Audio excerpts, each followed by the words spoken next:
Hey, what's happening, everyone? Pragmatic Addict here. Alright, a serial killer film, shark film, Shudder film, exclusively in movie theaters from the director of, personally, one of the most fucked up, most gnarliest horror films I've seen, that being The Loved Ones. Yeah, I wasn't missing this. Day 1. So kind of similar in a way to The Loved Ones, this also follows a psychopathic killer kidnapping someone, only this one being a shark-obsessed serial killer who kidnaps a surfer, holds her captive on his boat above shark-infested waters, and this surfer trying to figure out how the hell she's gonna escape all this. So the first thing I'll say is the tension in this film's intro was a fucking blast. Everything from the way this guy, this killer posing as his diving guide for tourists, greets his guests, to the shots captured of the ocean, where there are specific shots just to show how vast the ocean really is. And with me actually going into this film knowing the plot, just specific things that wouldn't necessarily come off concerning, but do because you know who this character is supposed to be, therefore you pay extra attention to. It's that case where it would work the same as if you went into this film not knowing anything, and on a second watch or so, you see all the foreshadowing, all the red flags that maybe you didn't before. Just an all-around solidly tense intro. And getting past the intro, the tone introducing our main character before she gets roped into what we saw in that intro, the whole vibe to even soundtrack to her acting personality, as far as centering on a surfer girl, nothing I would have expected from a Sean Byrne film. And also just has a really sweet throwback feel. And seeing this aspect of the film, the surfer movie aspect, following the really tense intro that we got, it's just hinted that all of the themes and subgenres that were seemingly going to be tackled and juggled in this film, the surfer movie aspect, the serial killer aspect, the shark horror movie, were all going to be captured perfectly. And weirdly enough, the thing that seemed to make all these different themes and subgenres still feel like all the same movie was actually the movie's cinematography. Something about it just captures all of these themes perfectly. It's got a clean, sharp look. It's just the cinematography you'd want for this film. I was also taken aback by just how much this film does with giving our main character an actual character background. Some of it was a bit familiar, like why this character is so attached to surfing, but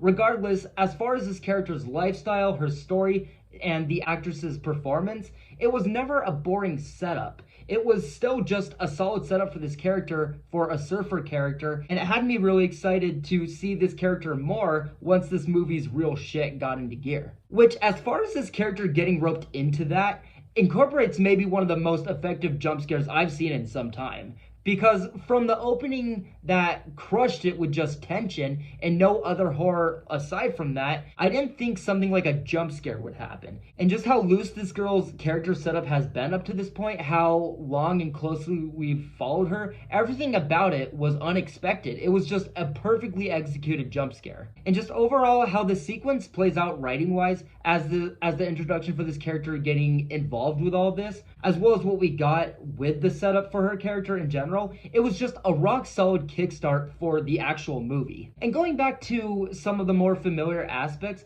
getting more into this character and the radical surfer gnarly side of her, she also has a kind of juvenile background to her, and right from the get-go when she's captured, you see that she has some experience with getting out of shit, like getting out of locks. She also has some skill and knowledge as far as being crafty, and also has that fearless, tough attitude. So it felt a bit familiar in that regard, but the mystery of this capturer and what maybe he's capable of, like whatever he's experienced with his past victims, what they've attempted potentially in the past, was still something that was a complete mystery. So regardless, there was still further anticipation as the movie kept building. Things were familiar but not cliche. And I will say, getting to the point where the film first showcases this capturer as the shark-obsessed serial killer that he is, and just honestly every scene in this movie that is that shark horror film aspect, the writing with every scene, the passion of this guy as this twisted shark-obsessed killer, the performances of his victims,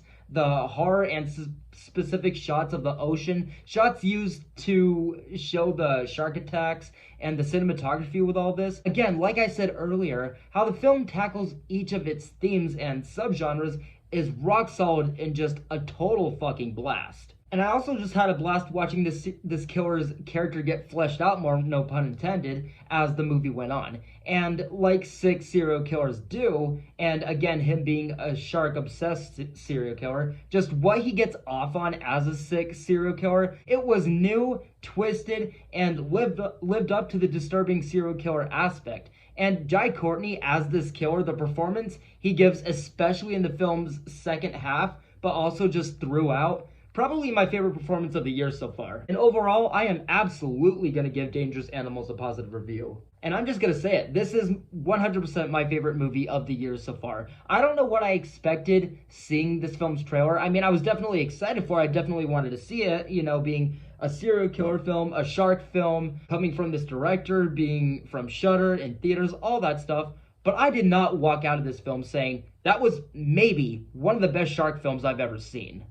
What the hell happened there? I meant to say, I did not expect to walk out of this film saying that was one of the best shark films I've ever seen. So guys, that does it for my thoughts on Dangerous Animals. I absolutely recommend this. I think that anyone who is a serial killer film, who is a shark horror film, will absolutely have a ball seeing this on the big screen. God damn it, I meant to say serial killer fan and shark horror film fan.